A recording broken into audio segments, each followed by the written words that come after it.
E sem muitas demoras vamos embora, não é? Tipo, 1h18 de debate, vai ser bonito isto. Eu vou tentar não parar muitas vezes, mas... Que analogia que fizeste? Nem sei que analogia que fizeste, mano.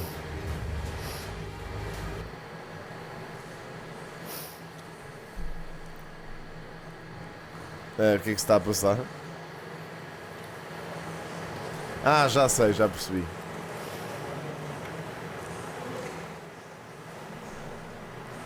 Mano, está um aspirador aqui, mano. O que é que está a acontecer? Muito boa noite. A caminho das legislativas Tá bem barulho, bro. 18 de maio estão hoje frente a frente Luís Montenegro pela AD e Pedro Nuno Santos, do PS. RTP, SIC e TVI definiram as regras para este debate. Cada tema dura 10 minutos. Os candidatos têm 3 minutos cada um para expor as ideias sem interrupções do adversário. O tempo restante é para a troca de argumentos. 14 meses depois, o encontro é aqui na nova SBE, em Carcavelos. Editou o sorteio que comece Luís Montenegro e termine Pedro Nuno Santos. Já atiraram tinta às paredes, ou não? O apagão de segunda-feira expôs fragilidades graves na forma como o país reage a uma crise e, segundo a oposição, tornou evidente a incapacidade do governo em liderar e comunicar com clareza quando era mais necessário. Luís Montenegro, para que percebamos quais foram as suas prioridades, pergunto-lhe por que optou por não falar logo ao país na primeira hora e dar um primeiro sinal de que estava efetivamente ao comando. Bom, antes de mais, muito boa noite a todos, aos moderadores, Mano, isto está com demasiado ruído de fundo, meu. Portuguesas e portugueses que nos acompanham a partir de casa. Nós, segunda-feira, vivemos um acontecimento absolutamente inédito, inesperado, com o qual nos fomos confrontando com coisas nunca antes vividas, nomeadamente dificuldade de comunicação. Nós não tínhamos energia elétrica em nenhuma casa e, portanto, não tínhamos a possibilidade de falar com as portuguesas e os portugueses pelo meio mais direto convencional, que era a televisão. certo. Ora, há 3 dimensões que nos preocuparam desde a primeira hora. Em primeiro lugar, uma dimensão técnica. Nós estamos num domínio que exigia rapidamente uma abordagem técnica. Pois estranho, então. Para que fosse cortada a nossa ligação à Espanha, onde tinha ocorrido a origem do apagão. E, em segundo lugar, tomarem-se as medidas para, o mais rápido possível, se poder reiniciar a produção e distribuição de energia em Portugal. Uma segunda linha de garantir os serviços essenciais. Não nos podemos esquecer que sem energia elétrica ficam em causa infraestruturas críticas. Hospitais, as próprias comunicações, várias entidades que dependem de consumo de energia. Era preciso ativar planos de emergência, planos de contingência e colocar todo o sistema a funcionar para não deixar que nada disso fosse colocado em causa, e isso resultou tanto que nós tivemos 0 mortes na sequência direta da falta de fornecimento de energia elétrica, ao contrário do que aconteceu, por exemplo, em Espanha. Certo. E, em terceiro lugar, uma outra dimensão, a dimensão da comunicação.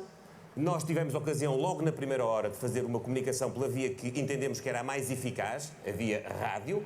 Colocámos o Ministro da Presidência a dar as primeiras indicações sobre aquilo que estava a acontecer com base nas notícias que tínhamos. Certo. E ao longo do dia, eu próprio, logo às 3 da tarde, depois de reunir o Conselho de Ministros, que teve de resto reunido 12 horas em permanência e de emergência e em crise, fomos adiantando aquelas que eram as informações Eu acho que não passou, foi essa percepção, mas eu acho que é normal não ter passado, porque reparem, ninguém tinha acesso à comunicação. Como é que havíamos de saber que isto estava a acontecer? Eu acho que é um bocado ingrato para o Luís Montenegro e para o Governo esta situação toda, porque as pessoas nem sequer sabiam que isto estava a acontecer. E então, como não havia comunicação, as pessoas não se informaram sobre isto e começaram logo a mandar vir com o Governo. Eles usaram durante muito tempo as comunicações na internet também, tipo no Twitter e quem tinha acesso à internet ia conseguindo ver algumas comunicações do Governo. Só que depois, quando as comunicações começaram a ir abaixo, quando a rede começou a ir abaixo, a malta deixou de conseguir ver tudo. Então quem não tinha rádio a pilhas, esquece, já não conseguia ouvir as comunicações. Mas os meus pais tinham um rádio a pilhas ligado e eles ouviram tudo. Recolhendo. Eu próprio fui... Pronto, mas a questão é, eles até avisaram já que as pessoas têm que ter rádios a pilhas em casa, man. Senão como é que vocês querem milagres? Sinais de fumo? É assim, a única forma deles conseguirem comunicar, e obviamente isso não ia chegar a toda a gente, era através daqueles carros móvel com um rádio, com um alto-falante em cima a transmitir mensagem. Mas isso, como é que isso? Acham que isso ia chegar a tanta gente? Depois à REN, verificar as condições em que o reinício da produção estava a acontecer. Tínhamos células de crise Eu também na acho. Autoridade Nacional de Emergência e Proteção Civil, no Sistema de Segurança Interna, todas as forças de segurança, as Forças Armadas, todas as entidades públicas chamadas a colaborar. Tivemos 47 entidades públicas a comunicar pela via que estava disponível com mais eficácia, que era a rádio.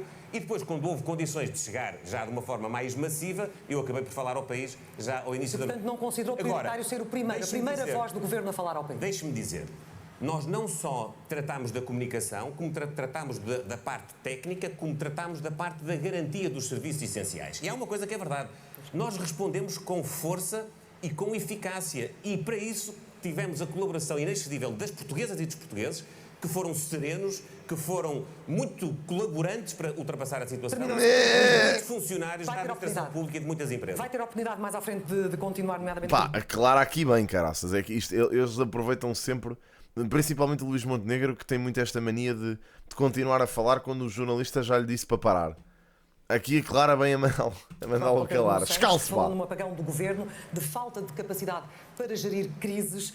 Pergunto-lhe, se fosse o Sr. Primeiro-Ministro, como teria gerido esta crise de forma diferente e qual teria sido a sua primeira ordem, a que horas, com que regularidade teria falado ao país, Pedro Nuno Santos?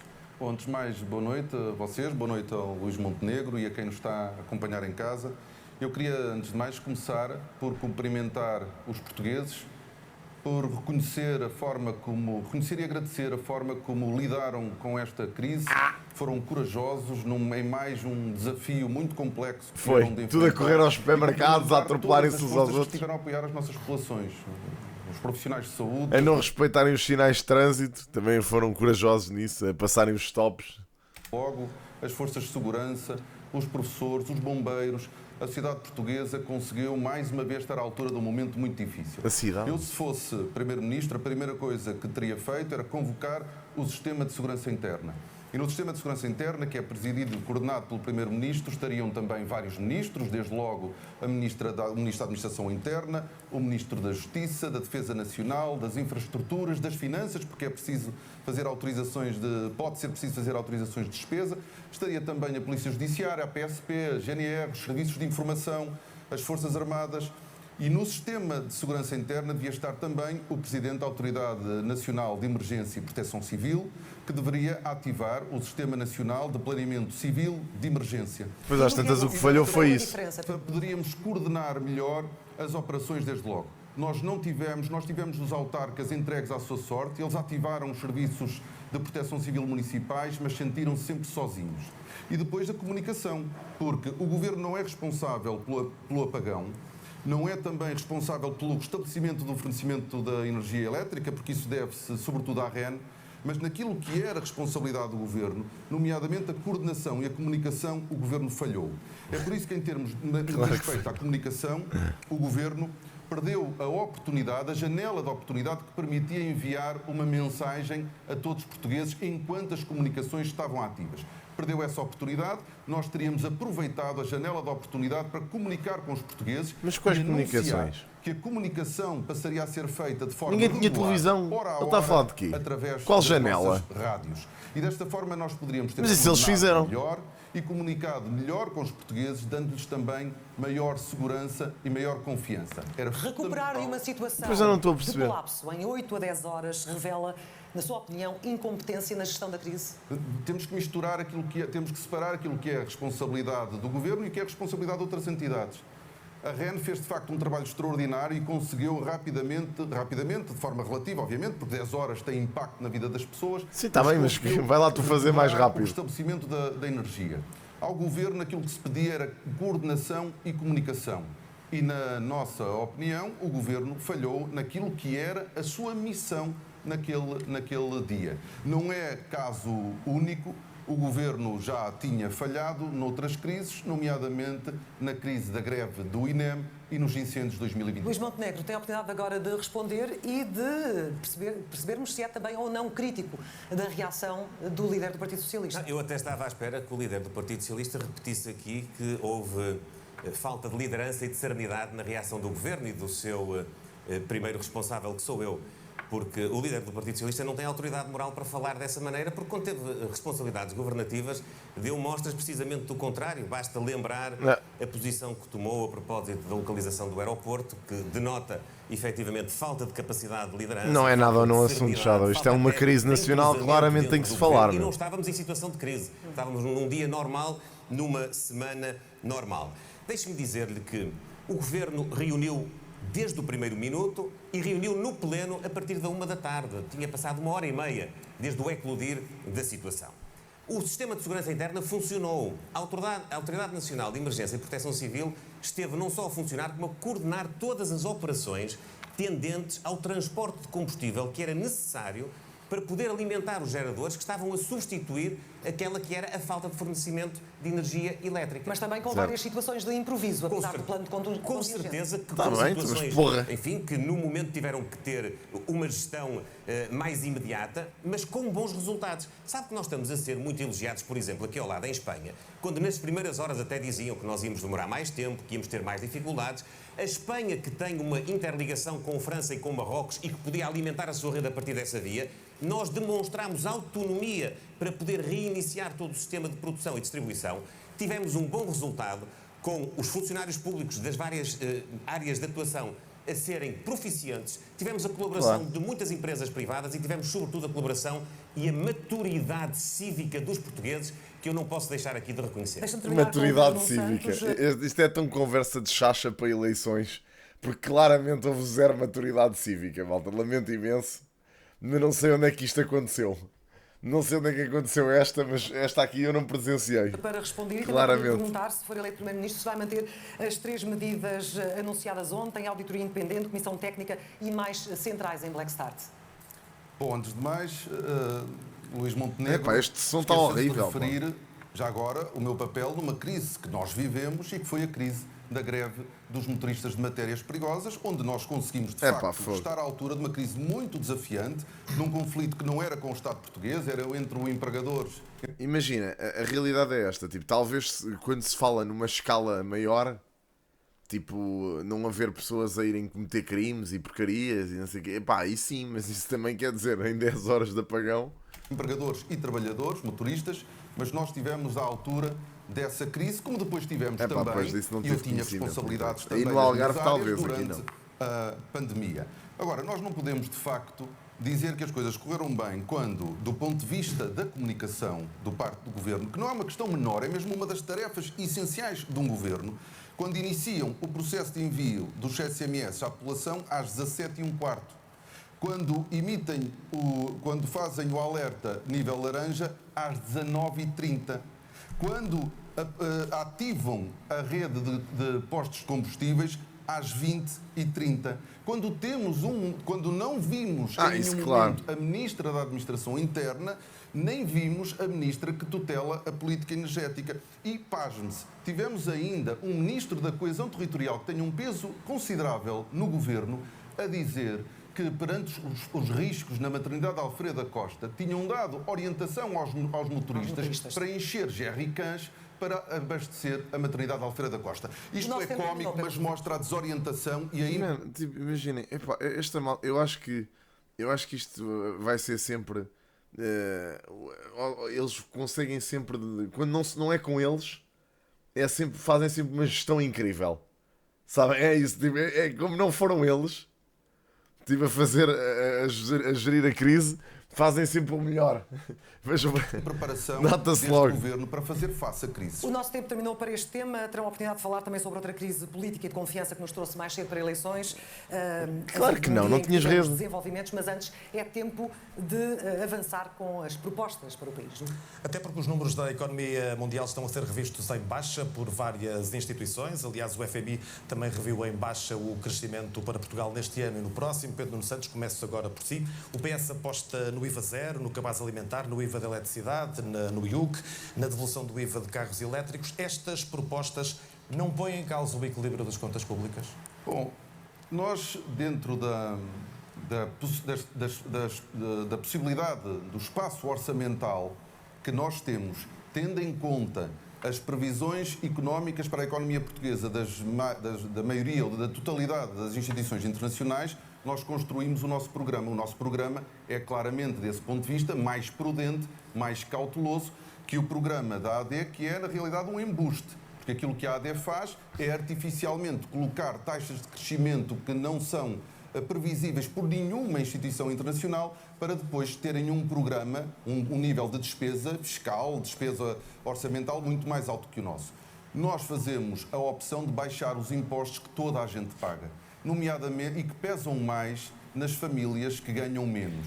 Quer dizer, andaram a aumentá-los durante anos e agora querem baixar. Com os bens alimentares, nomeadamente com a carne, com o peixe, com o leite, com os ovos. É um esforço que nós, Estado português, devemos fazer para baixar o custo de vida das famílias. Mas também baixar o IVA da eletricidade para todo o consumo. Baixar o IUC em 20%. Rejeita a ideia de Montenegro de que anda a prometer tudo a toda a gente. Regular e reduzir o preço do gás de botija, que ainda é pago por 2 milhões de famílias e custa o dobro do que custa em Espanha.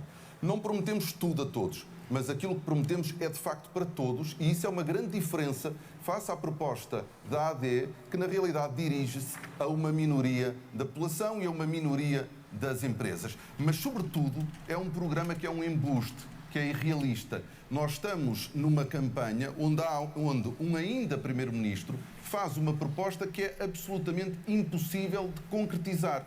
E eu quero só terminar dizendo que Luís Montenegro tem, neste caso, em concreto, 2 faces. Tem uma face durante a campanha eleitoral e depois tem uma face diferente para Bruxelas.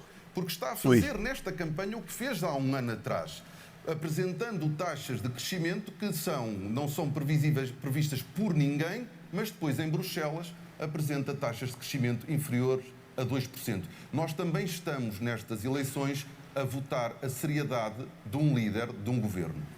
Luís Montenegro, o programa da AD promete descidas no IRS de 2 mil milhões de euros ao longo da legislatura, 500 milhões ainda este ano, a tal baixa no IRC, e é mais otimista do que eram as previsões de crescimento do governo em outubro. A pergunta é clara: as promessas não entram em choque com a nova realidade mundial? São credíveis? Bom, eu quero antes de mais dizer que nós temos mesmo de ser sérios. E temos de ser sérios de uma ponta até à outra. O Dr. Pedro Nuno Santos, ainda por cima é economista, acaba de lançar uma confusão que, se não é propositada, então é incompetência pura. Porque o Dr. Pedro Nuno Santos não pode desconhecer que os números que nós enviamos a Bruxelas são na perspectiva das chamadas políticas invariantes. Ou seja, não atenderam ao efeito positivo que nós queremos que as nossas decisões políticas podem ter nos próximos anos. E, aliás, corresponde ao pensamento político do Partido Socialista, porque como o Partido Socialista não transforma nada, também não vê crescimento. A taxa de crescimento do Partido Socialista nos próximos anos é exatamente aquela que decorre das políticas invariantes, que não mudam nada. Ora, o nosso chega aos programa... 2% em 28 e 29. O nosso programa, ao contrário daquele... Chega aos 3,2% em 28 e 29. O nosso programa, ao contrário daquele que o Dr. Pedro Nuno Santos estava a mencionar agora, decorre do efeito que as nossas políticas ao longo do tempo vão provocando, nomeadamente as políticas de transformação do Estado, do setor público e as políticas de transformação da economia, nomeadamente as políticas fiscais. Nós temos Luizinho aqui a arrebentar. pedra de toque para a economia, o investimento. O investimento público, o investimento em recursos humanos... O PNS aqui deu-lhe esta de bandeja. Fizemos a revisão de 19 carreiras da administração pública. É pensar no crescimento da economia, para termos um Estado mais eficiente. Nós estamos a fazer a reforma do sistema de saúde, da habitação, da educação, da mobilidade, a pensar no crescimento económico, para termos um Estado mais eficiente. Mas nem o Banco e depois de Portugal, o investimento privado. nem o Banco de Portugal, nós estamos a dar incentivos para que as empresas possam... Pá, a mim irrita-me o Luís Montenegro fazer isto, pá. O homem não deixa fazer perguntas. Nós estamos a diminuir, deixa-me só dizer, nós estamos a diminuir os encargos sobre as empresas, para as empresas terem mais meios para comprar mais equipamento, para pagarem melhores salários e terem melhores recursos humanos, para poderem investir em inovação e também para podermos ser um país mais atrativo ao investimento direto estrangeiro. Respondendo à nós, por questão, exemplo, no i7, em 2022 e 2023 tivemos incentivos de... É para o homem grita, é por cima dele. milhões de euros. O ano passado tivemos de 400 milhões. Este ano, isto é só propaganda. Meses, já vamos em 320 milhões. Nós olhamos para a economia... Homem, responda às questões. ...da criação de riqueza. Já me está a chatear. São apenas de distribuição. São apenas... Não modificam nada na economia, não modificam nada no Estado. Nós não queremos desvalorizar o efeito das políticas de rendimentos. Queremos que as pessoas paguem menos impostos e estão a pagar menos impostos. Queremos que as pensões sejam valorizadas e estão a ser valorizadas. Mas nós temos de mudar o Estado e a economia para que ela seja mais produtiva. E sendo mais produtiva, cria mais riqueza. Criando mais riqueza, vai dar mais rendimento. E dando mais rendimento, já agora também dá mais meios ao Estado, porque as pessoas vão acabar por ter um pagamento de imposto que, embora seja menor na taxa, este homem ainda não... na receita global, em função da quantidade de rendimentos está com um minuto a mais face ao secretário-geral. Deixe-me só terminar com este... Não deixe nada, homem, calma. Os números da AD serem diferentes do número do Banco de Portugal, do Conselho de Finanças Públicas. Nós não só... Pá, ouçam, isto é difícil, uma pessoa conduzir um debate assim, man. Pá, é que o homem não se cala, meu. É pá, caramba, isto irrita-me solenemente. É pá, já acabou o tempo. Todas as previsões, contrariando, aliás, o pessimismo da campanha o ano passado. O homem parece que tinha isto decorado e não consegue parar. Nuno Santos, como nós tivemos uma diminuição da receita de IRS de cerca de 1.000 milhões de euros. Mas a receita de IRS... 3 minutos. 2 mil milhões de euros. Não eram 10. Que é isto que nós queremos. As pessoas a pagar menos impostos sobre o rendimento do trabalho, premiar mais o mérito e as empresas a pagar mais impostos, não porque a taxa suba, mas porque são mais produtivas. Vamos equilibrar então os tempos. Vá lá. Santos vai ter mais tempo nesta segunda parte, até porque o Luís Montenegro não quis responder à questão dos números do programa eleitoral. Não, mas eu respondi, peço muita desculpa. A justificação para a diferença dos números é esta que eu lhes estou a dar. São políticas públicas, são políticas de transformação da economia que geram mais capacidade de criar riqueza, que por sua vez gera mais receita fiscal, que dá ao Estado, naturalmente, taxas de crescimento económico que vão favorecer o cumprimento do investimento público. Isto quer dizer que falta ambição ao programa do Partido Socialista? Sem dúvida nenhuma. Não, isso já quer dizer, e já está correto. Não falta ambição ao programa do Partido Socialista. Eu acho que falta vergonha ao programa da AD. O Montenegro acordou furioso. Luís Montenegro, o que aconteceu? É uma fantasia, um ato de fé. O Banco de Portugal fez um estudo sobre o impacto da redução de 1 ponto percentual no IRC no crescimento a médio e longo prazo. E o impacto é de 0,1% no crescimento da economia portuguesa, se todas as empresas que tiverem essa poupança fiscal reinvestirem a totalidade dessa poupança fiscal. Ora, a nossa política de IRC é uma política mais inteligente, é aliás a política que é seguida na maioria dos países OCDE. Nós queremos baixar o IRC para as empresas que dão um bom destino aos seus lucros, que reinvestem na inovação, na investigação, na capitalização das empresas. Ora, o que a AD propõe é a redução do IRC de forma igual, sem critério, para todas as empresas, independentemente delas distribuírem os seus lucros aos acionistas ou reinvestirem os seus lucros. E, portanto, é uma política que é errada. Mas para percebermos todos como a AD não é boa conselheira do crescimento económico e tem, aliás, políticas que são contrárias àquilo que nós precisamos, basta ver que a Fundação para a Ciência e Tecnologia teve no último Orçamento de Estado um dos maiores cortes de sempre, 10%. A Fundação para a Ciência e Tecnologia é a principal entidade financiadora da ciência em Portugal. Pela primeira vez também em muitos anos, temos um menor número de inscritos nas nossas universidades. Ora, não se transforma uma economia com menos estudantes no ensino superior, nem com menos investimento na ciência. O Partido Socialista, aquilo que tem, é de facto uma política, uma estratégia... É para inundar o mercado de trabalho. Dizer, para que é que queremos mais licenciados. À luz da nossa história, um novo relatório que permita identificar os setores e as áreas tecnológicas com maior potencial de arrendamento não deve ser visto como um empecilho na economia, mas é o Estado a dirigir a economia? Não, claro que não. Da mesma forma, são as empresas que fazem o seu investimento. Aliás, eu quero lembrar, porque o Luís Montenegro são taxadas muito bem do ponto de vista de valores absurdos e crescimento económico. Claro. Na realidade, aquilo que o Luís Montenegro apresenta como estando bem, já estava bem há um ano. Aliás, estava melhor. A economia crescia mais no último ano do PS do que no primeiro ano da AD, mas o investimento privado também crescia mais. E digo-lhe mais ainda, a execução pública do investimento público do primeiro ano da AD é mesmo das piores. Muito bem, vou dar 30 segundos a Luís Montenegro para encerrarmos este tema. Diz que a economia gera-se a si própria e o Estado não deve atrapalhar, deve estimular. O Estado atrapalha a economia? Voltando só ao tópico inicial do Pedro Nuno Santos, nós temos mesmo de ser sérios. Outra vez, Luís. A Fundação para a Ciência e Tecnologia bateu o recorde de execução de sempre, 833 milhões de euros. E corta-lhe a verba. Sabe que é mentira. Olha, houve um apagão. Pouco mais de 500 milhões de euros. Subiu mais de 50%. O que aconteceu? não está preparado Não para sei, foi lá. argumentar. Peço-lhe muita desculpa, mas tem que se informar melhor. Nós estamos a fazer uma aposta determinante na ciência, na inovação, na inteligência artificial, na tecnologia, como motor do crescimento económico. E é preciso olhar para aquilo que está no terreno. Nós temos, de facto, uma capacidade de execução muito maior do que aquela que o Partido Socialista e o Pedro Nuno Santos estavam habituados. E vamos continuar a ter. E é isto que dá sustentabilidade ao cenário macroeconómico que nós apresentamos. Sobre a sua questão, nós apresentamos medidas que estimulam o crescimento da economia e toda a atividade empresarial. Aquilo que o Partido Socialista quer é não só dirigir a economia, como privilegiar alguns setores. Mas a questão que se coloca e que se tem que colocar, e que o Pedro Nuno Santos nunca respondeu, é quais são os setores que ficam excluídos. Quais são os setores que o Partido Socialista não quer apoiar? Ou então, ainda mais, quanto tempo vai demorar o governo hipotético do Partido Socialista a decidir e estudar, como fez Michael Porter, os setores que estrategicamente devem ser mais apoiados? Muito uma ou duas questões que o Pedro Nuno Vamos ter seguramente hipótese de discutir vários temas ao longo deste debate. E Sara, vamos à saúde agora. Era só um apontamento muito 20 rápido. segundos. Aquilo que o Partido Socialista defende é aquilo que Mário Draghi defende na União Europeia e que, aliás, o Luís Montenegro teve a oportunidade de ouvir da boca do próprio Mário Draghi de que era preciso nós fazermos uma seleção. Nenhum setor fica de fora dos apoios. Desculpem, mas Mário Draghi é um nome um bocado estranho.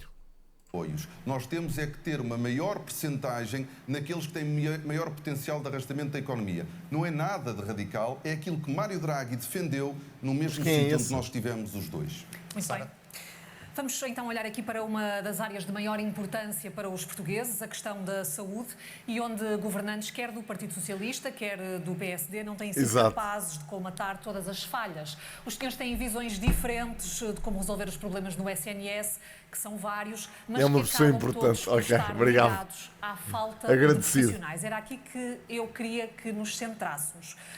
Luís Montenegro, o que é que se compromete a fazer para contratar mais profissionais para o Serviço Nacional de Saúde, para ter menos utentes sem médico de família e menos urgências fechadas?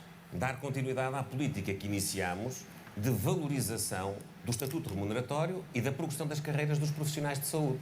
Nós fizemos um acordo com os médicos, como é sabido, fizemos com os enfermeiros, fizemos com todas as áreas de atividade, até com os técnicos de emergência pré-hospitalar, para precisamente podemos ter capacidade de atração e retenção de recursos humanos. É verdade que o nosso Serviço Nacional de Saúde tem vários constrangimentos, vários problemas que vão demorar algum tempo a ser superados, do ponto de vista da gestão, do ponto de vista dos investimentos que ficaram na gaveta durante anos, mas esse dos recursos humanos é decisivo. Mas era preciso tratar disso. E nós vamos continuar.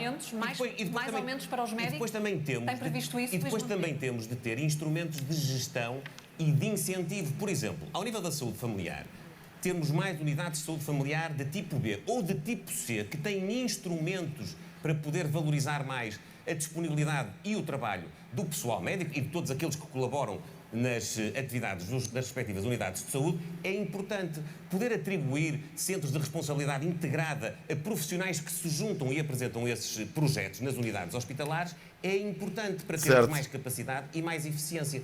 Termos mecanismos de gestão que possam também trazer, por exemplo, melhorias como as parcerias público-privadas, que está comprovado. Não é uma questão ideológica, nós não temos nenhuma vontade de o fazer se não ficar bem demonstrado que podemos ter ganhos de eficiência do ponto de vista financeiro e do ponto de vista da gestão. Nem se percebe porque é que não haveriam de fazer, honestamente. Prestar melhor cuidado e tratamento. É a mesma ideologia de esquerda, isso. Essa necessidade, se podemos fazer isso e libertar mais recursos para poder ter outras respostas, porque é que não o podemos fazer? Porque é que, como aconteceu nos 8 anos que nos precederam, os governos devem prender-se às amarras ideológicas, que são, aliás, muito próximas do pensamento político de Pedro Nuno Santos e daqueles que foram os seus parceiros privilegiados na governação e que se possam ser também numa hipotética solução do governo que ele preconiza, o Bloco de Esquerda, o Partido Comunista, que têm uma incapacidade de olhar para este para este regime de complementaridade e de parceria. Nós também olhamos para a parceria com o setor social como fundamental para, aproveitando a capacidade instalada no país,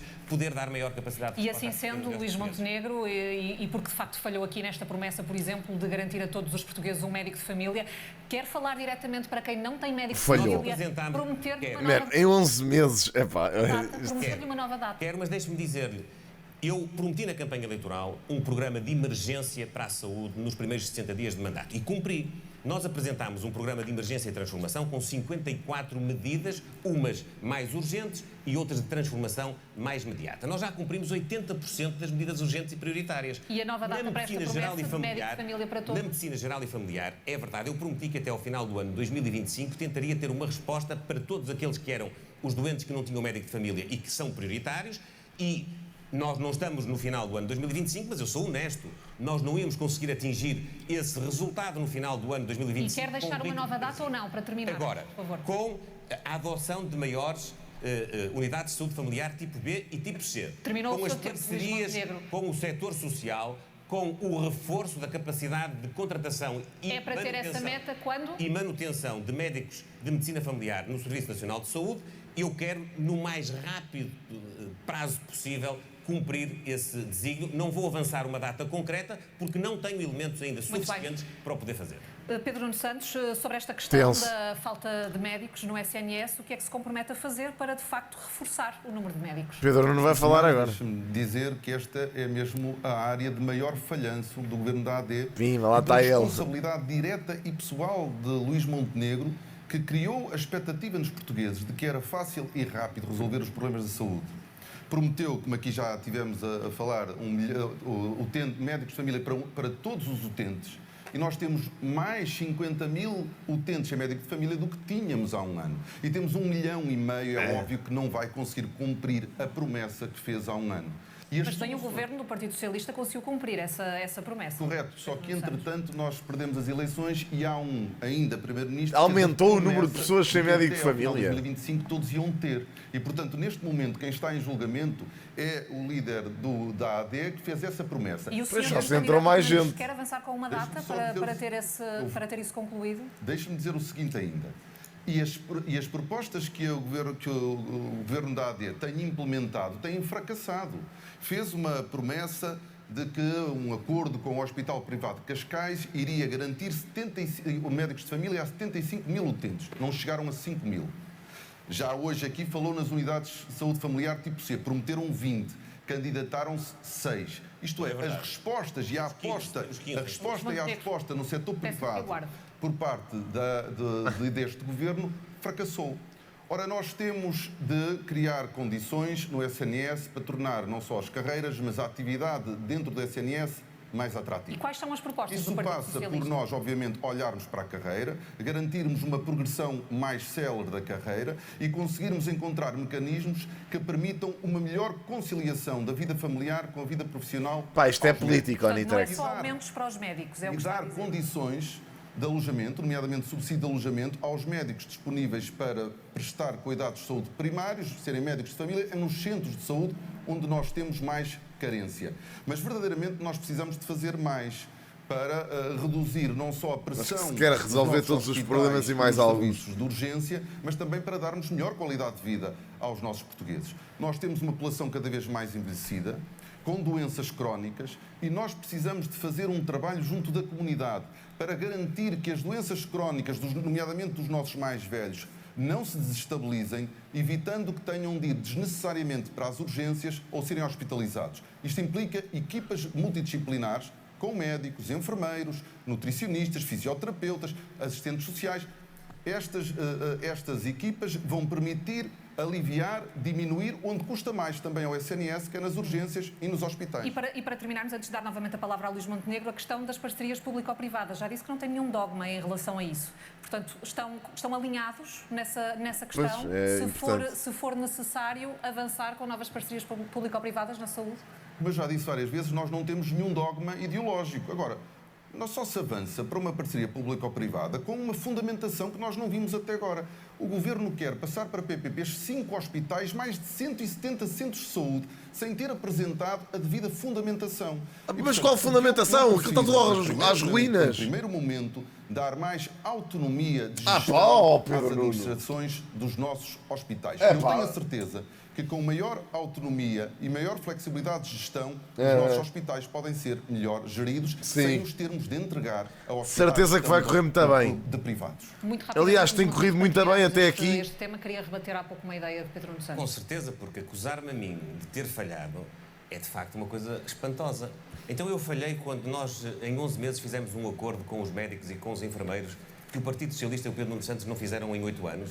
Então eu falhei quando... Vamos falar das urgências e dos encerramentos de urgências. Mas tem de ser muito rápido, por favor, Sabe para mudarmos de que as tema. urgências, no primeiro trimestre de 2025, face ao ano passado, que ainda era o governo do Partido Socialista, as urgências de adultos tiveram menos 89% de encerramentos este primeiro trimestre de 2025. As de pediatria, menos 50% de encerramento do que tinham tido no ano passado.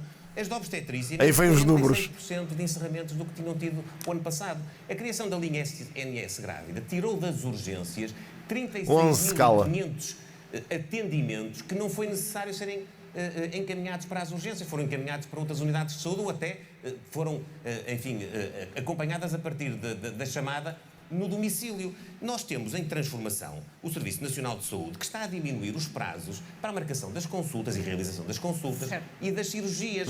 Com certeza que há muitos constrangimentos. Eu não estou com isto a dizer que vivemos num país... E há muitos indicadores que ultrapassou de num facto, ano não estão melhores. Um problema que tem 2 décadas, pelo menos, mas que foi agravado. Tem que equilibrar os tempos. Mas é normal, Vitzka, isso acontece todos os anos.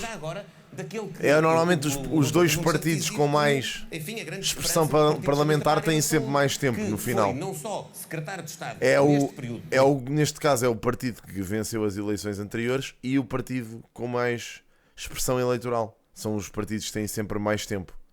Isto acontece todos os anos, desde sempre. Não é uma coisa deste ano. Pedro Nuno Santos, do Serviço dou-lhe a Nacional oportunidade já agora, de só terminar. mesmo para terminar. Hoje de manhã o Dr. Pedro Tem que Nuno equilibrar os Santos tempos, foi ao Luís Hospital de Montenegro. Santa Maria e deve-se ter apercebido que o tempo de espera na urgência para os doentes Luís Montenegro, vermelhos foi tem que equilibrar 0 os tempos. minutos e para os doentes laranja foi 36 minutos.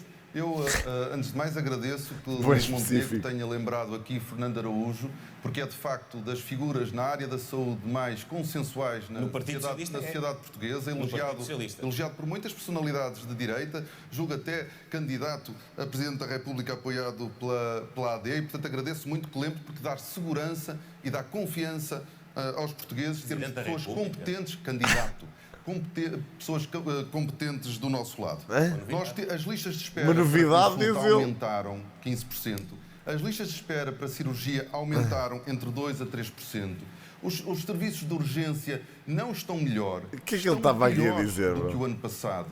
E Luís Montenegro revela mais um gráfico. Incapacidade de sintonizar com a preocupação com os problemas dos portugueses. E só isso explica que durante semanas, sobre encerramentos de serviços de urgência de obstetrícia, não tenha dito nada, mas na segunda-feira tenha corrido para as portas da maternidade Alfredo da Costa para fazer uma declaração ao país. Muito Bro, bem. what the Nós já fuck? vamos voltar daqui a pouco aos Epá, temas dos o vossos quê, meu? programas Este gajo não está eleitorais. bem. Já seguimos, Clara, novamente com um tema político. Até porque houve uma crise de confiança que nos trouxe de novo para eleições, devido a suspeitas sobre o comportamento ético do Primeiro-Ministro. O Pedro Aí Nuno vamos Santos nós. disse Oh, há dias God. que já sabe o suficiente para fazer um juízo negativo sobre Luís Montenegro, mas que ainda cria explicações. Ora, a revelação hoje nem de por 7 isso, novas Vitzka. empresas para as quais Luís Montenegro trabalhou. Mas pronto, pá, era a tens direito à tua explicação opinião. que pedia ou considera que não está tudo esclarecido, Pedro Nuno Santos? Os papéis. Bom, antes de mais, nós estamos aqui sobretudo para falar dos problemas dos portugueses e das nossas soluções para esses problemas. Claro. Eles querem Agora ouvir já nós quer falar respostas disto. claras, mas também querem estabilidade política. Exato. E querem sentido de responsabilidade. Querem. Sentido de responsabilidade foi, aliás, aquilo que o Partido Socialista demonstrou ao longo do último ano e meio. Nós demos mesmo todas as condições de governabilidade à AD. Luís Montenegro não tem, a esse propósito, nenhuma razão de queixa, nem de mim próprio, nem do Partido Socialista. Mas há uma linha vermelha que nós não podemos ultrapassar. Diz lá. E que é ignorar aquilo que nós ficamos a saber nos últimos 2 meses. Sim. Os casos que envolveram o Primeiro-Ministro. Em primeiro lugar, ficamos todos a saber que Luís Montenegro, como Primeiro-Ministro, continuou a receber dinheiro de algumas empresas. E eu digo isto Isso não é real, foi a empresa. Se não viva é Luís Montenegro. Foi Luís Montenegro que criou a empresa, foi Luís Montenegro que angariou os clientes da empresa e é por Luís Montenegro que os clientes lá estão. Um desses clientes tem mesmo interesse em decisões do Estado, o Grupo Sol Verde, que Luís Montenegro chegou mesmo a representar em interações com o governo anterior. Hoje ficamos a conhecer mais clientes e alguns deles são clientes que fornecem o Estado e recebem por esses fornecimentos milhões de euros. Em segundo lugar, ficamos a saber que Luís Montenegro fez a reestruturação da empresa sem não ter currículo na área da reestruturação, nunca tinha feito antes, não voltou a fazer depois, não é economista. Eu estou, malta, estou super envolvido. Euros por esse trabalho em 2022, no ano em que foi eleito presidente do PSD. Não apresentou até ao momento nenhuma prova documental desse trabalho. Em terceiro lugar, ficamos a saber que Luís Montenegro... Eu sou uma das entidades a quem eles pagam. ...todas as contas ao Tribunal Constitucional. Em quarto lugar, há um inquérito crime a decorrer no DIAP do Porto sobre o maior investimento público na Câmara Municipal de Espinho, que envolve uma empresa chamada ABB. Sabemos também que a Sociedade de Advogados, da qual fez parte Luís Montenegro, fez pareceres que foram favoráveis à posição da construtora na exigência de pagamentos por trabalhos a mais na Câmara Municipal, que era supostamente representada pela Sociedade de Advogados. Sabemos que essa empresa, a ABB, foi a fornecedora do botão para a casa de Luís Montenegro e sabemos também que Luís Montenegro, que podia ter morto este tema, não apresentou nunca a ninguém estamos a brincar com isto, dessas... Já chegámos a este ponto. Eu não acredito nisto, pá. Acrescentamos a isto tudo... Olha, este Portugal é uma palhaçada. Luís Montenegro tirou algumas horas antes deste debate. Eu quero dizer que é inaceitável. Fornecedora do botão. Gozar com os portugueses, é gozar com quem trabalha. É gozar com quem trabalha. Fez umas horas antes deste debate, quando tinha essa informação há 2 meses e decidiu atirar o país para eleições. Quero terminar dizendo que isto é mais do que suficiente para nós percebermos que Luís Montenegro não tem idoneidade para o cargo que ocupa e é, neste momento, o principal fator de instabilidade política. Ai, caralho, olha a cara dele! Ele está furioso. Neste anúncio foi feito poucas horas antes deste debate. Se quis destrunfar o seu adversário, porquê é que não o fez antes e se acha que, de facto, isto já está tudo esclarecido? Bom, antes de mais, deixe-me dizer-lhe que eu não tornei público nenhuma interação que tive com a entidade para a transparência. Eu não sei qual é a fonte desta notícia. O que eu sei é o seguinte. Eu respondi a uma solicitação que me foi feita. Eu contactei hoje a entidade para a transparência que me assegurou que não publicitou aquilo que foi a informação que eu enviei ontem e me informou que na Assembleia da República a informação que eu canalizei para a entidade da transparência foi acessível e que, portanto, terá sido eventualmente essa a origem da difusão de uma informação que não tem a minha responsabilidade, até porque eu não tenho autorização para publicitar, não tive essa autorização previamente, esses clientes que não estavam identificados. Dito isto, para que fique mais uma vez muito claro, eu não acumulei as funções de Primeiro-Ministro com nenhuma outra atividade. Eu não recebi um único euro de nenhuma entidade privada, não é desde que sou Primeiro-Ministro, é desde que sou Presidente do PST. Eu cumpri todas as minhas obrigações declarativas fiscais. Eu dei todas as informações que me foram pedidas, nomeadamente por escrito, e o Pedro Nuno Santos e o Partido Socialista não pediram nunca nenhuma informação por escrito. Eu tive a ocasião até de dar público conhecimento das minhas declarações de rendimentos dos últimos 15 anos. Tudo aquilo que foi agora aqui descrito pelo Pedro Nuno Santos corresponde a uma exploração de insinuações gratuitas que é lamentável e deplorável que um líder político se preste a fazer apenas com o intuito de tirar daí algum dividendo. Eu também acho. Acho que todo este caso é uma estupidez de todo o tamanho. Aqui aos portugueses para si este é um caso encerrado e que não vai haver mais informações sobre este caso? Eu estou disponível sempre para dar as explicações. Mas podem surgir ou não, ou as solicitações que me forem perguntadas. Eu dei as informações que me foram perguntadas até agora. Deixe-me só dizer o seguinte. E depois há aqui uma questão, que é uma questão mesmo de caráter. É que o Pedro Nuno Santos não tem nem autoridade moral, nem tem vida para falar assim de mim. Pimba! Não tem vida cívica, não tem vida profissional, nem tem vida empresarial. Deixa-me dizer... Caraças! Você é uma fraude, você é um embuste. Só faltava dizer isto. Mesmo aquilo que exigia aos outros. O que o Pedro Nuno Santos acabou aqui de fazer e de escrever é deplorável. É um aproveitamento político inaceitável, porque ele não aplica a eu Não sou da AD, não. Nem vou votar na AD tampouco. instrumentalizar. Mas acho este caso uma Quais foram os estupidez. clientes do Pedro Nuno Santos, na empresa da qual era detentor de uma participação social, quando era deputado, quando era secretário de Estado, quando era ministro. Eu nunca lhe perguntei, eu só estou a dizer isto porque isto é a pergunta que Pedro Nuno Santos tem de fazer a Pedro Nuno Santos.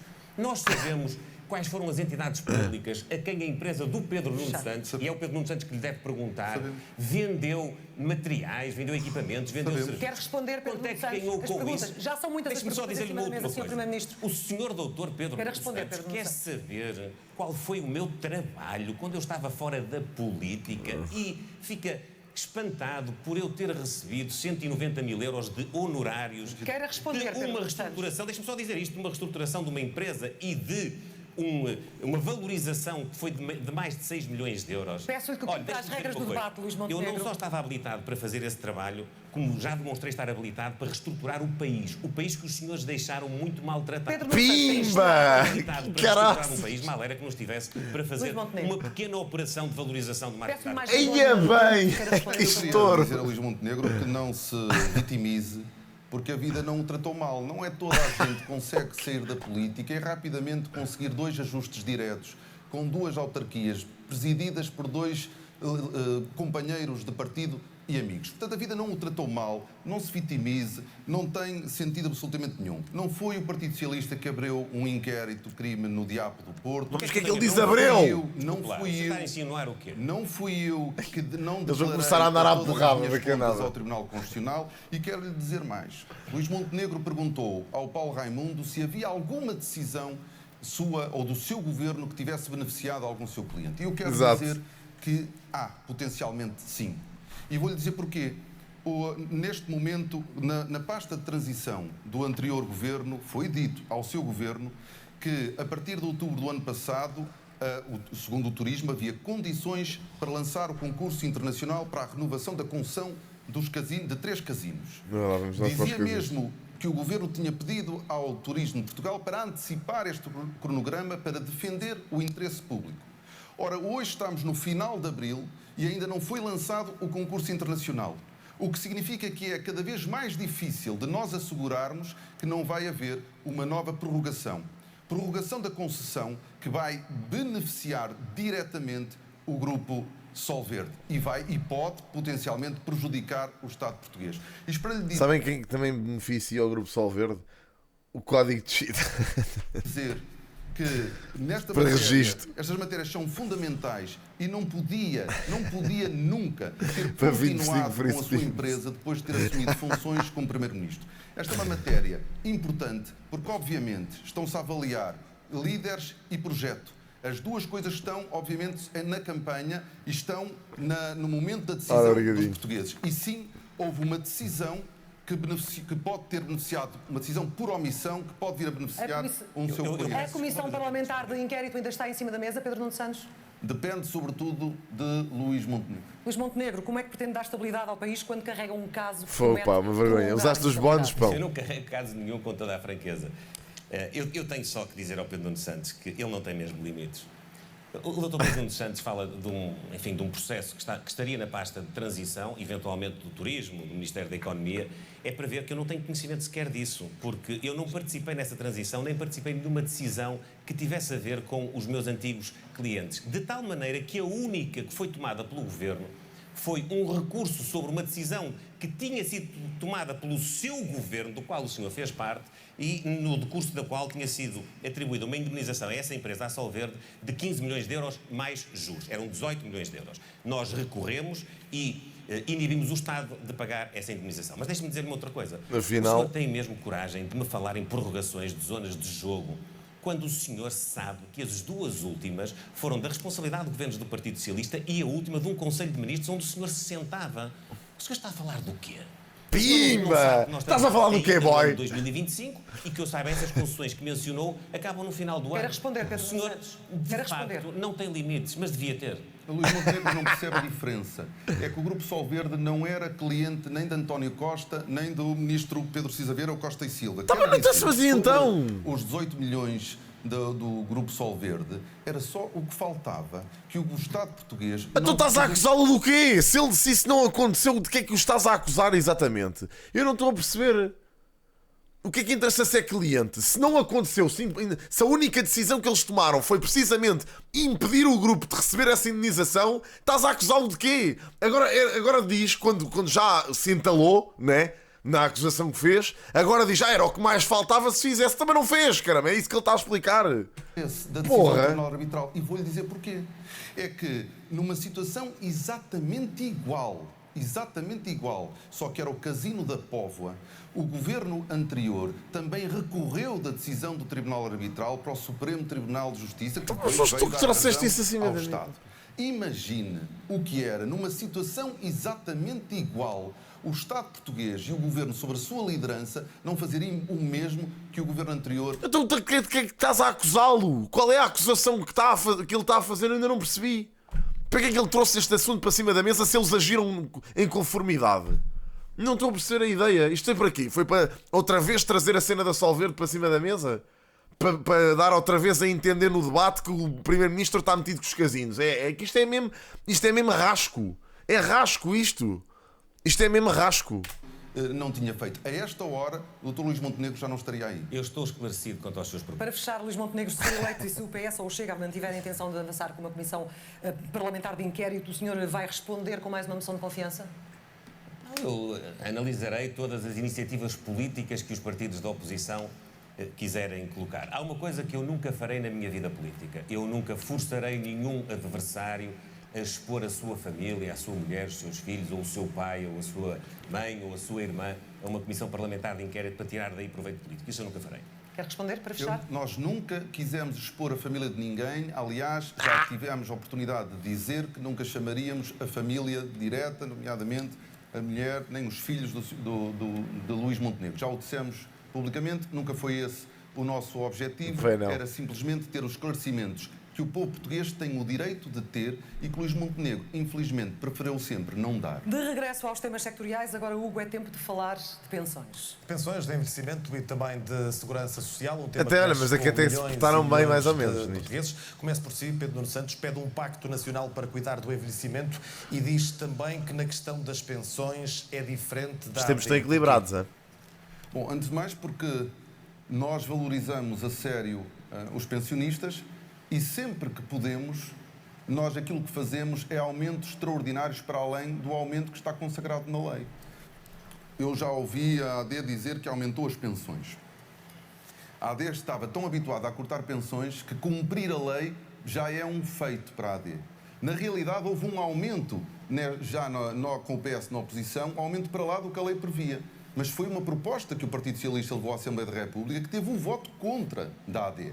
Portanto, o Partido Socialista leva a sério o sistema público de pensões, leva a sério os pensionistas do nosso país. Nós valorizamos os pensionistas e o conhecimento acumulado que eles têm e o contributo que podem ainda dar à nossa sociedade.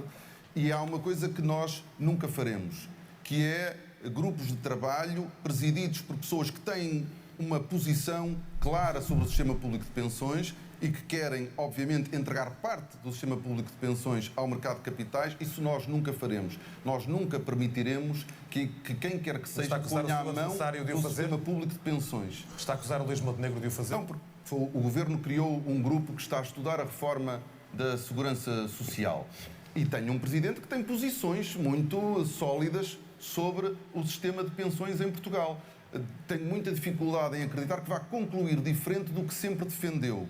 E, portanto, a AD tem hoje o projeto que sempre teve, que é a privatização parcial do sistema público de pensões. Isso nunca acontecerá com o PS e quero aqui dizer que será mesmo uma das nossas primeiras decisões extinguir o grupo de trabalho que foi criado para a privatização da segurança social. Mas já vai responder a isso, mas diga-me o que é o Pacto Nacional para o Envelhecimento? Aquilo que nós precisamos é de olhar para as nossas instituições de solidariedade social que cuidam dos nossos mais velhos e assumirmos todos que nós precisamos de aumentar o investimento no apoio aos mais velhos. E quando digo não só aos lares que hoje existem, há a criação de novos mais lares, dinheiro que quem banca os impostos neste país tem que pagar. um consenso para sustentar, aumentar de forma relevante os salários de todos os trabalhadores, que são na sua esmagadora maioria mulheres, que dedicam a sua vida a cuidar dos nossos assim, mais... Também não cheguei a esse ponto, ao destino. Não é que se foda aos velhos, não é? Mas imagina, nós temos um problema estrutural neste país que é, efetivamente, a nossa população ativa é muito menor do que a nossa população a envelhecer e em idade de reforma. Portanto, nós vamos ter que andar a bancar, basicamente, uma data de pessoas que já não estão em idade ativa. Pá, essas pessoas claramente não têm culpa disso e claramente merecem uma reforma digna, mas infelizmente as pessoas que trabalham também merecem boas condições.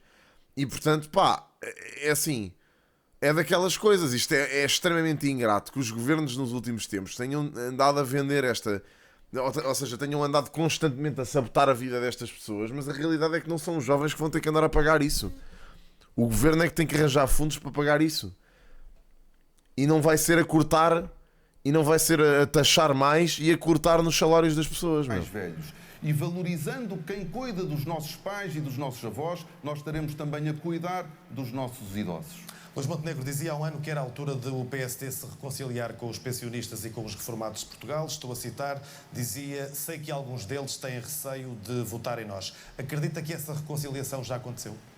Acredito que nós demos todas as razões para que os pensionistas e reformados portugueses... Que malta nova é que não quer trabalhar e andam em cursos e com rendimentos? Estás a falar de quem, Miguel? Não em concreto. No projeto que nós lideramos, como confiem mais no nosso do que no do Partido Socialista. Nós, a palavra-chave é de tranquilidade e de valorização.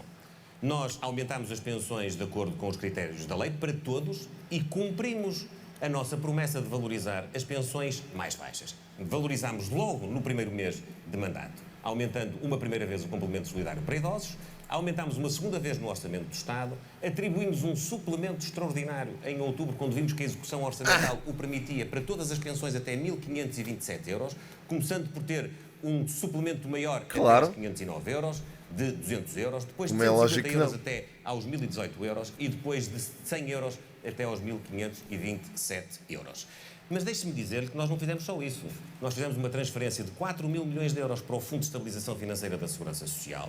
Nós procedemos a uma digitalização do atendimento na Segurança Social que retirou 450 mil beneficiários da necessidade de... Eu também vos vou dizer, isto é uma opinião que não é muito popular, mas vou dizer.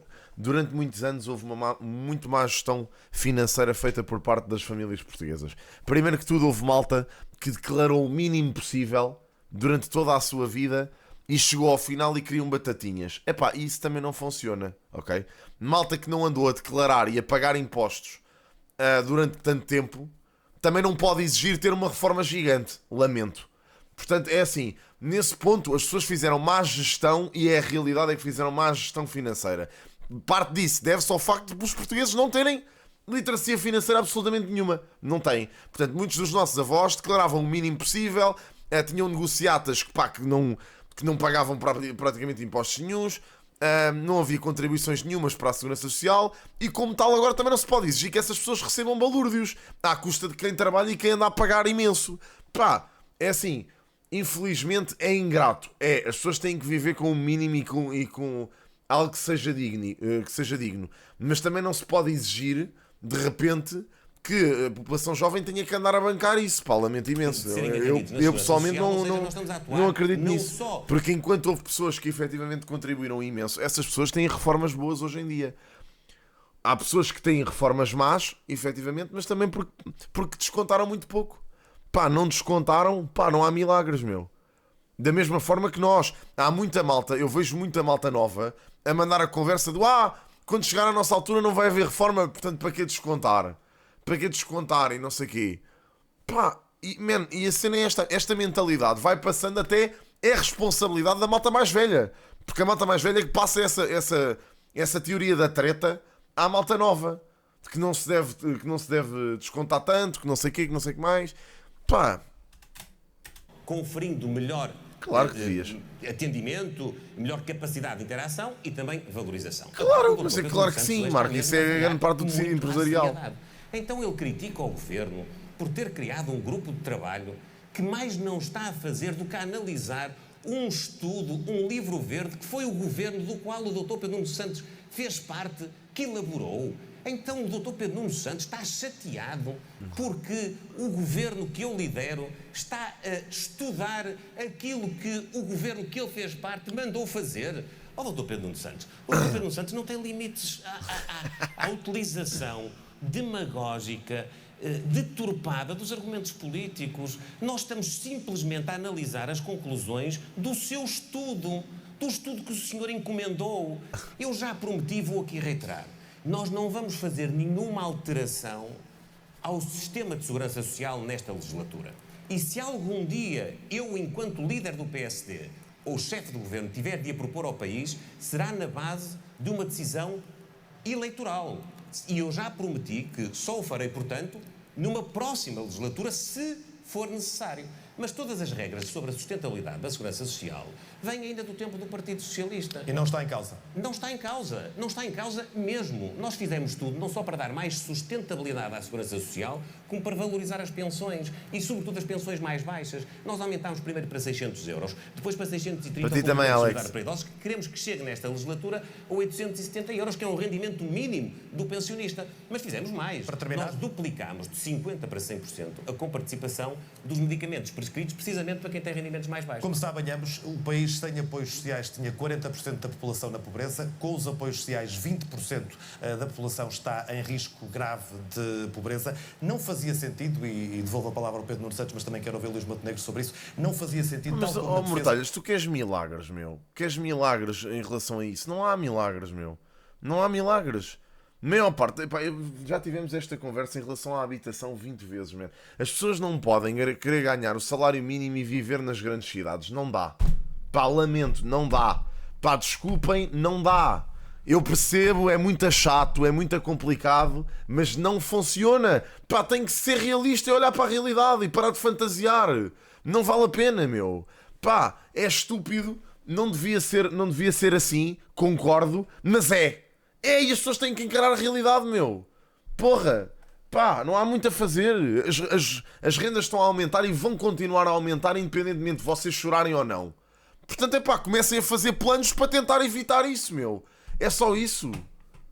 Pá, olha, não se fala tanto na descentralização. Pá, ajudem a criar essa descentralização. Porque se as pessoas não saem daqui, também não vão investir nas zonas fora dos centros urbanos.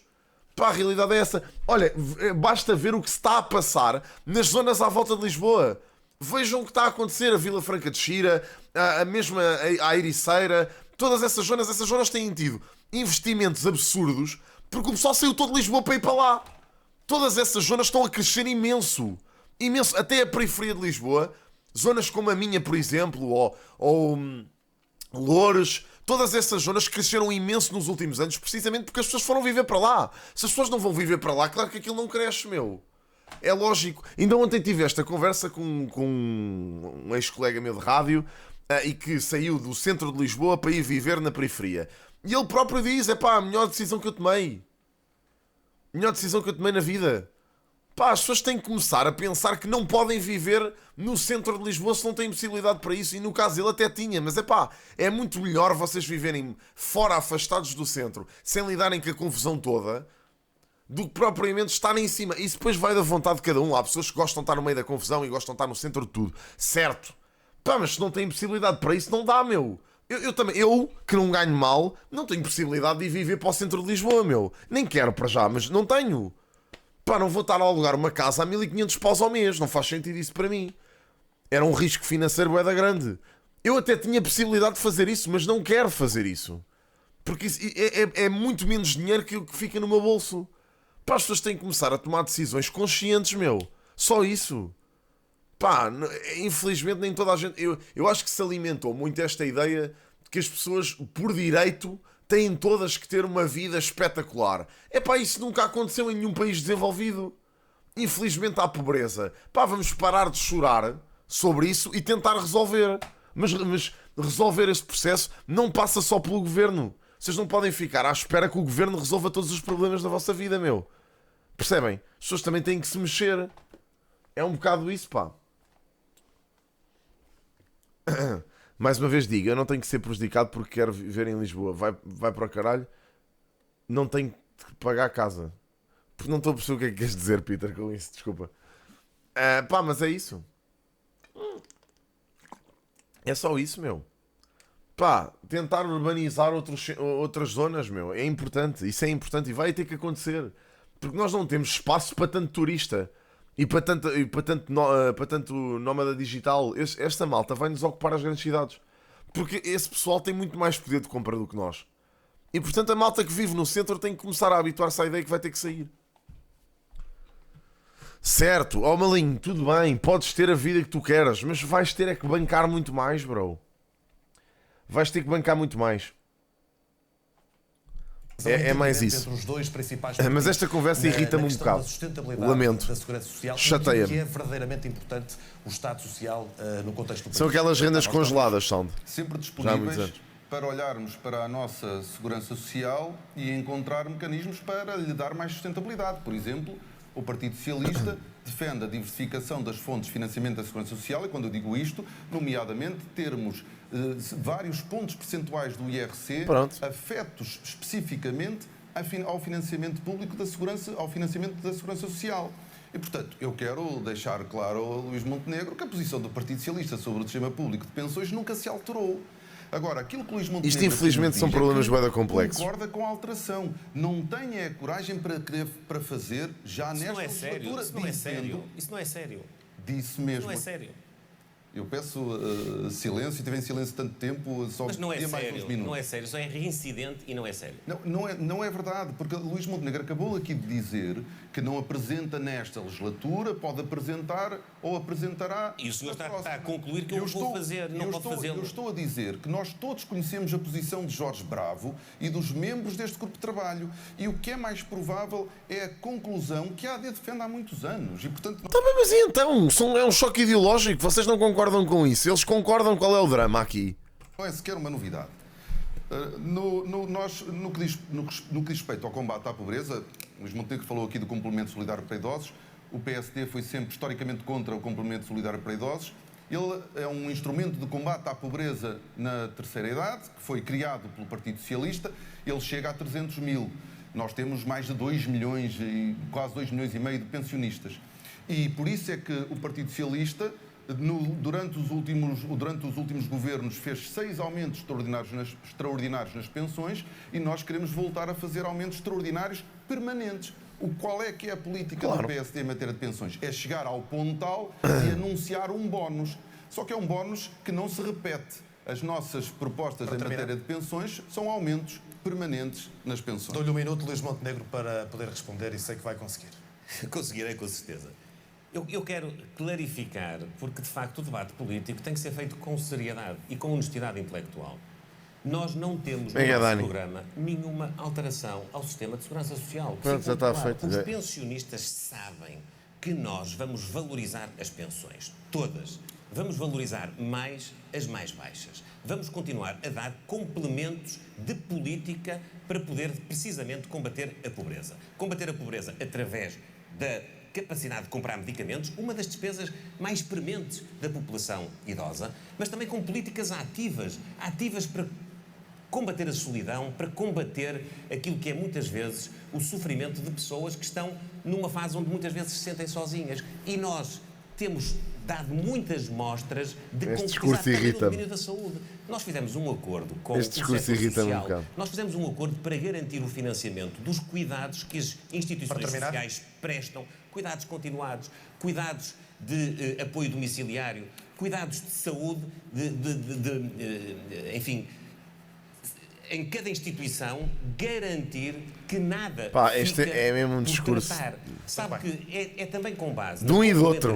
É mesmo um discurso mesmo, de saúde, o nosso sistema de saúde e o setor social. O que se retira deste discurso é coitadinhos dos velhotes. E os velhotes vão atrás. Que é para quem tem que se falar, infelizmente, neste país. E seguramente haverá mais. Este é um dos impedimentos que, do ponto de vista ideológico, o Partido Socialista e os seus parceiros de governo não compreendem. E haverá seguramente mais justiça social quando a habitação for melhor em Portugal, Sara. É por aí que levamos agora o debate. É uma das maiores dificuldades para os portugueses conseguir uma casa que possam pagar. Houve nos últimos anos responsabilidades governativas de ambos nesta área. Luís Montenegro, de que forma é que poderá fazer diferente daquilo que tem sido feito até aqui, visto que as medidas tomadas até agora não têm resolvido esta crise na habitação? Desde logo executando. O Dr. Pedro Nuno Santos foi ministro e teve a responsabilidade desta área especificamente. Quando nós chegámos ao governo, havia um plano de investimento de 26 novas habitações, seja por via de construção nova, seja por via de reabilitação. Não havia dinheiro para concluir esse programa, só havia dinheiro para pagar 16 mil desse investimento, sendo que ele ainda estava muito atrasado. As 26 mil que estavam previstas não correspondiam sequer àquilo que tinham sido as candidaturas, nomeadamente das autarquias. E o que é que o Dr. Pedro Nuno Santos fez? Não é só para o PS, mais... desenganem-se se vocês acham que os votos vão todos para o PS. Em Portugal existe esta dualidade de partidos precisamente porque sempre existiu. Existem pessoas que são do PS desde que nasceram e pessoas que são do PSD desde que nasceram. E depois existem pessoas ali no meio que oscilam entre um e do outro. Sabem? Então é isto. E havia alguns do CDS também, que agora estão focados na AD. Portanto, é um bocado isto. Depois há a malta que oscila entre o PS e o PSD. E pronto, e o resto vai decidindo. Os jovens principalmente vão dando oportunidades a novos partidos. Epá, isto eventualmente dá uma viragem, mas não vai demorar imenso até dar. Avançado. Quem chegasse não são todos do PS. Esqueçam lá essa conversa da tanga, que isso não é verdade. De obter esse financiamento. Porque a oferta pública é um eixo fundamental da nossa política.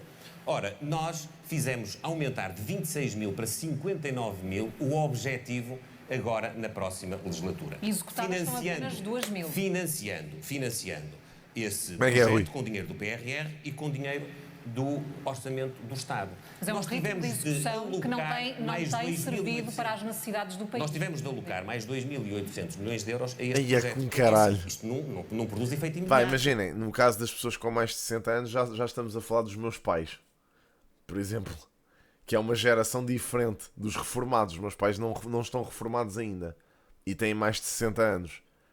E eu não considero que os meus pais façam um voto desinformado. Essa geração que tem agora 60 anos já é uma geração bastante informada, já é malta que tirou cursos superiores e etc. A partir de 80 anos para cima é que eu acho sim que ainda há muita malta a votar como se fosse um clube de futebol. E há muitos velhotes com mais de 80 anos. Eu, por exemplo, tenho os meus 4 avós ainda. Os meus 4 avós estão vivos ainda, felizmente. Os meus 2 avós têm 91 e as minhas avós, uma delas tem 90 e a outra tem 88. Portanto é isso. Ou seja, pá, e há muita malta ainda que ainda vota. Mas se nós conseguirmos construir estas... Mas há muita malta com mais de 60 anos ou com mais de 60 anos que já tem cursos superiores e votam informadamente. Para poder cumprir as estratégias locais de habitação. Já é uma geração diferente. Que prevêem a construção de mais 136 mil novos fogos. Nós vamos aumentar a oferta. Minha família tem um património, nem imaginas. Tem um património gigantesco. Vou herdar os Maseratis todos e o caralho. Casas. Depois temos também de aumentar do lado público os incentivos do lado da procura. Foi o que fizemos com os jovens. Nós atribuímos uma isenção do pagamento. Olha, a minha bisavó, eu já disse isto várias vezes, mas a minha bisavó viveu até aos 105. Portanto, se tudo correr bem, e deve ter votado PS a vida toda. Sei que os meus avós, por exemplo, o meu avô do lado da minha mãe vota PSD. Sempre votou PSD, CDS.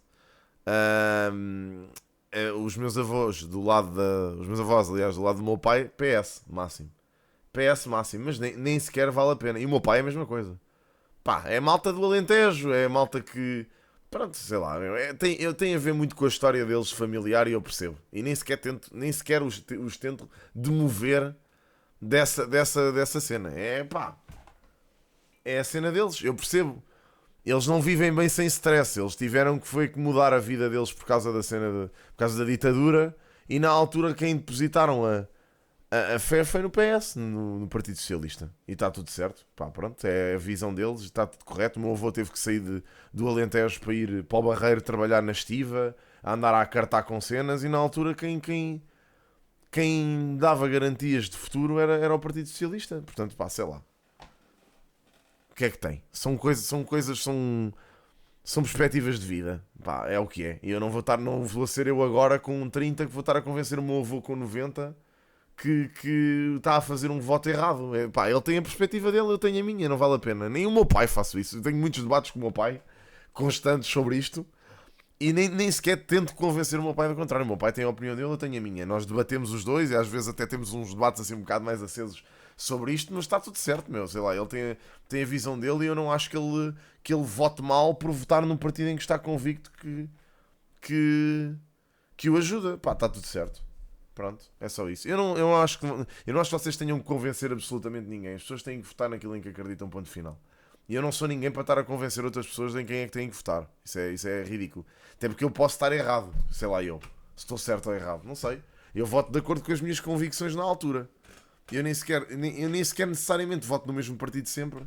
Aliás, nas últimas duas legislativas não votei no mesmo partido.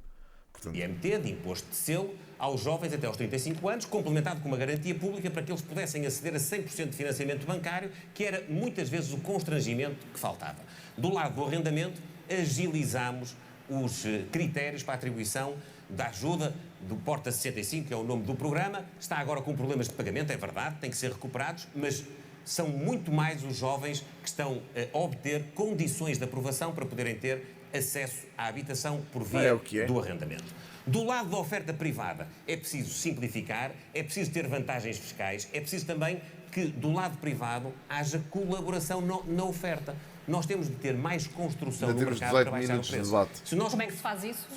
Se nós afunilarmos, como aconteceu na última década, a construção de habitação, naturalmente que a lei da oferta e da procura tem um efeito imediato, que é, há pouca oferta, há muita procura, o preço sobe. A política de habitação, ainda por cima, tem repercussões enormes, porque a falta de recursos humanos, sobretudo nas áreas mais densas, como é o caso aqui da Grande Lisboa, na saúde, na escola, a falta de professores, a falta de auxiliares, a falta de profissionais nas grandes áreas de serviço público, dimana muitas vezes da incompatibilidade dos servidores do Estado poderem pagar as rendas ou as prestações da casa precisamente nos sítios onde este constrangimento se revela mais difícil. Pedro Nuno Santos, queremos ouvi-lo também sobre as suas propostas para fazer diferente daquilo que tem sido feito ao longo destes anos, porque de facto a crise não está solucionada. O problema da habitação é um problema de difícil resolução. Nós nunca o dissemos que era fácil. E é um dos maiores dramas nacionais. Não só para os jovens que procuram casa, para as jovens famílias que querem constituir a sua família, querem se autonomizar, mas também para muitos outros mais velhos que pagam caro ou pela prestação ou pela renda. Esse é, de facto, um dos nossos maiores problemas. Mas as políticas que foram adotadas no último ano, elas produziram resultados contraproducentes. E eu quero aqui explicar. O Luís Montenegro falava da isenção do IMT e da isenção de imposto de selo. Medidas que, não tendo sido acompanhadas de medidas do lado da oferta, aquilo que levaram foi uma aceleração dos preços no imobiliário. A isenção do IMT e do imposto de selo garante uma poupança a rondar os 5%, só que só no último trimestre do ano de 2024 os preços subiram mais de 15%. É verdade. Engoliram a totalidade do benefício da isenção do imposto de selo. Mas também não parece que seja o Partido Socialista que vai resolver este problema. Mas essas, Pedro Nuno Santos, são claro medidas para manter, se for primeiro-ministro. Nós não vamos revertê-las. Está no seu programa. Mas na realidade, hoje os jovens estão, não só os jovens, mas os jovens em particular, estão ainda mais longe de conseguir comprar casa do que há um ano atrás. E com uma agravante, nomeadamente a quem arrenda, é que o Governo falhou totalmente, foi mesmo incompetente na gestão dos apoios ao arrendamento. Nós temos milhares de famílias que, mesmo cumprindo os critérios, perderam o apoio extraordinário à renda. E estão a cortar na alimentação, como já nos disse a DECO, alguns mesmo perderam a casa. E nos jovens, Luís Montenegro falou en passant do Porta 65 e dos problemas nos pagamentos, os atrasos são entre 6 a 7 meses, quando antes deste governo eram de 2 meses. E, portanto, temos neste momento jovens à espera 6 meses para receber, para poder pagar a renda de sua casa. E, então, quais é que são as suas propostas, Pedro Nuno Santos, para resolver os problemas no arrendamento, para aumentar a oferta também disponível no mercado? Aquilo que nós temos de fazer é, e aqui nós aproximamos-nos da AD, não temos uma visão diferente, é intensificar a construção. Construção pública, construção privada e construção cooperativa. Não há outra solução. Eu acho piada que nas últimas legislativas do ano passado, a IEL fartou-se de defender isto. Fartou-se de defender o aumento da construção. E eu não me lembro de ver nem o PS, o PSD, QB, mas o PS zero nessa ideia. E agora já estão outra vez, agora já estão na cena da construção. Algumas das casas que Luís Montenegro... Porquê é que eles não fizeram isto antes? É a minha pergunta. Foram casas que se devem ao programa que eu lancei enquanto ministro e aos governos do Partido Socialista. As casas que o Sr. Ministro das Infraestruturas entregou no entroncamento, a mesma coisa. Obviamente que este processo de investimento demora tempo. Luís Montenegro falava em 59 mil casas. Na realidade, desconhece o programa Primeiro Direito porque ele prevê o investimento, não a 100%, não é investimento a comparticipação, não a 100%, mas a comparticipação por parte da Administração Central de todas as habitações em situação de indignidade. Neste momento estão 130 mil famílias identificadas. Portanto, a legislação hoje em Portugal já prevê o financiamento por parte da Administração Central destas 130 mil casas. Agora, o que nós precisamos é de ter casas também para a classe média. O Primeiro Direito foi criado para a população mais carenciada e nós precisamos de fazer casas para os filhos da classe média.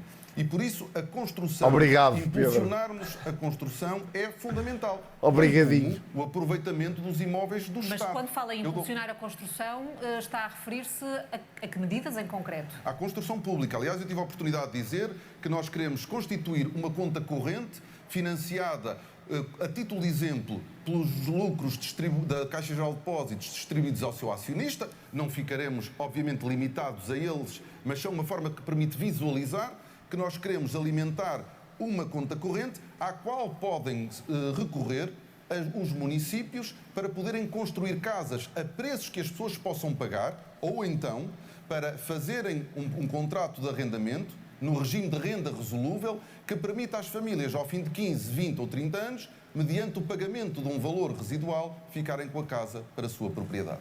Luís Montenegro, sobre esta medida em concreto, já agora, tem sido crítica dela de usar os dividendos da Caixa Geral de Depósitos para esta conta corrente? Os dividendos da Caixa Geral de Depósitos são utilizados para poder colaborar nas despesas que o Estado tem e, portanto, são naturalmente uma receita que entra na disponibilidade e na esfera do Estado. Nenhum programa deve estar dependente dos dividendos da Caixa Geral de Depósitos, até porque eles não são garantidos. Isso faria fracassar a execuibilidade do programa nos anos em que não haveria essa receita. Mas deixe-me só dizer que o Dr. Pedro Nuno Santos escamoteou aqui aquela que é a sua grande responsabilidade. Não só as suas ideias acabaram por dar ao mercado, enfim, uma visão completamente contrária ao investimento e, portanto, ainda estamos a pagar hoje o desinvestimento na habitação também que as é ideias verdade. do Dr. Pedro Nuno Santos trouxeram. Também é verdade. Ele não foi capaz de nos deixar o financiamento. Ele deixou-nos 1.400 milhões de euros que só garantiam a construção de 16 mil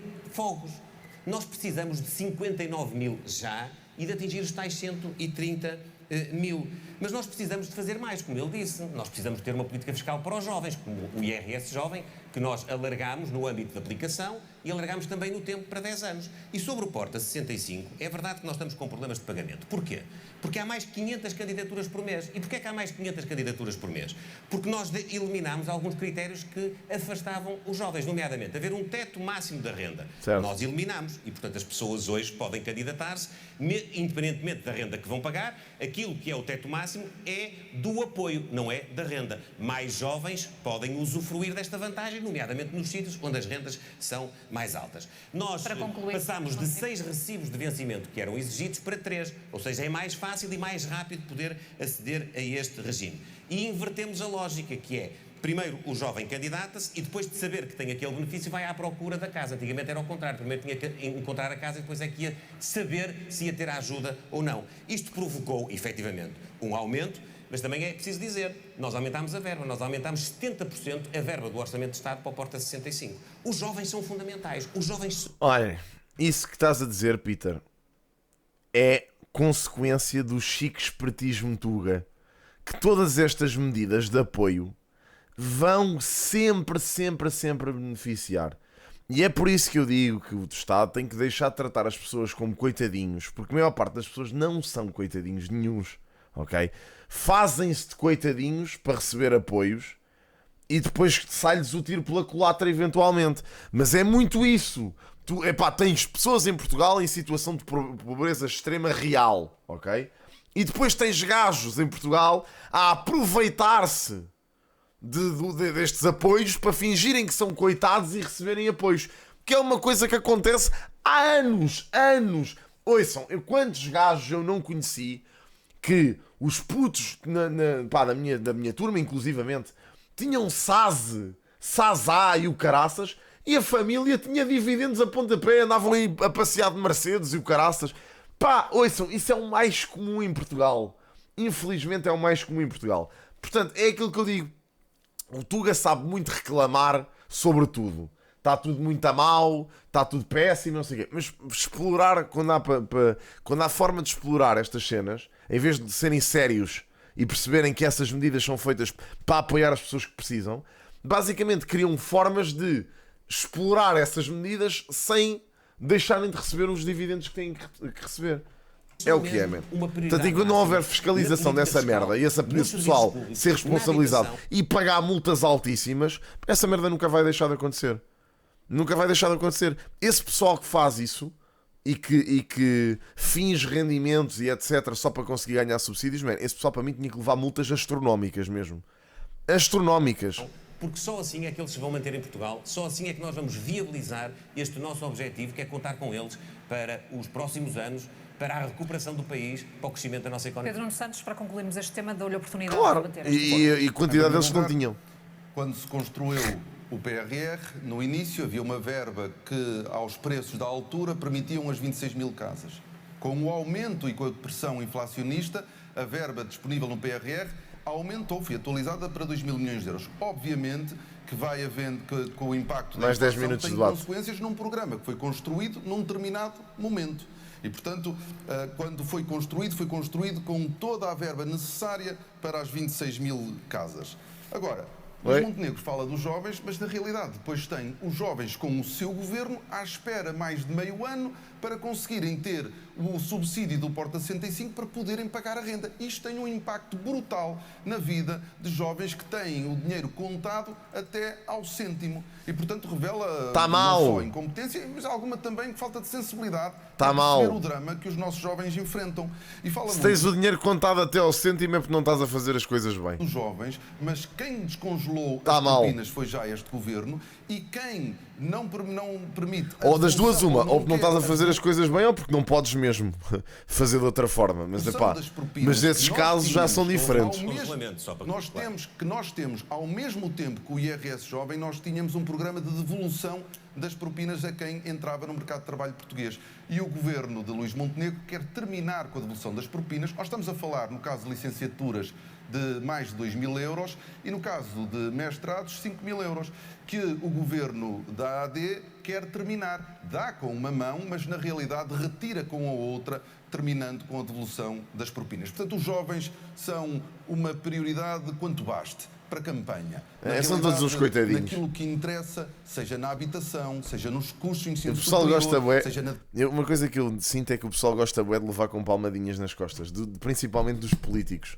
Se houver políticos a darem-lhes de bandeja ou a falarem de bandeja sobre os problemas deles, é uma coisa que converte logo os votos, imediatamente. Por isso que o Ventura tem os votos que tem. A devolução dos custos com a propina, o governo da AD não compareceu.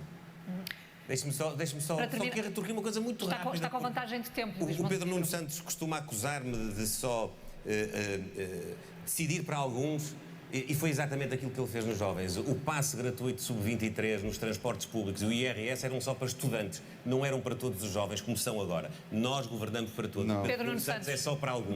Deixo rebater esta ideia porque foi acrescentada. Não é verdade que não é verdade que governo para todos os jovens. A maioria dos jovens não conseguiu beneficiar da isenção do IMT, do imposto social. A maioria dos jovens não consegue beneficiar da sua garantia pública, porque ganham pouco e as casas são altas. Foi bom. Na realidade, as propostas da AD são mesmo para alguns, como é a redução do IRC e como são algumas das medidas no caso da habitação. A maioria esmagadora dos jovens não está nas suas preocupações, nem pode beneficiar das suas políticas. Vamos terminar este assunto, meus senhores.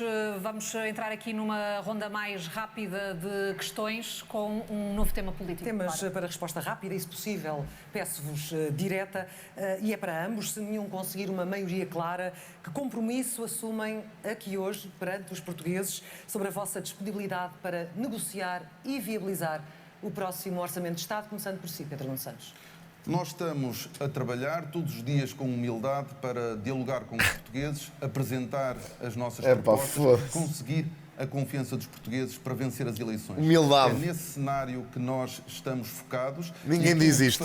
Ninguém que é realmente humilde diz isto. Esforços para dialogar e criar as condições de governabilidade necessárias para nós termos um governo que representa uma mudança segura, com competência, eu sou bem humilde. E soluções certas para os Disse problemas. o gajo não humilde. Reciprocidade há uns tempos.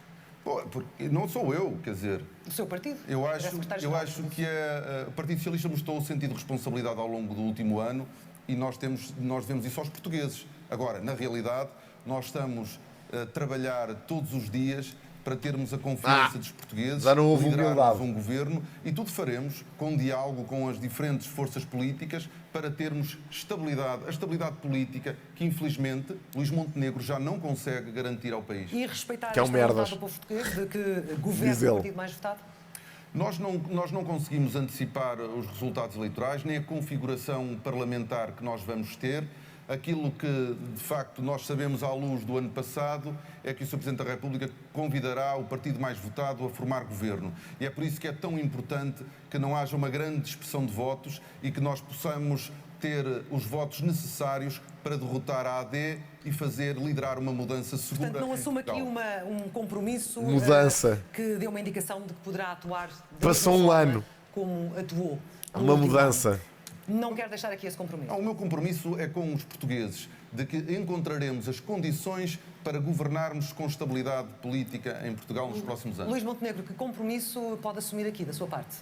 O meu compromisso é que continuarei a governar exatamente com os mesmos princípios que nós demonstramos este ano. E se não for o partido mais votado? Apesar da instabilidade da posição, por exemplo, do Partido Socialista e do seu líder sobre o Orçamento do Estado, nós nunca desistimos do diálogo político, de nos aproximarmos, de cedermos e de podermos ultrapassar até aquelas que eram consideradas linhas vermelhas a bem da estabilidade do país.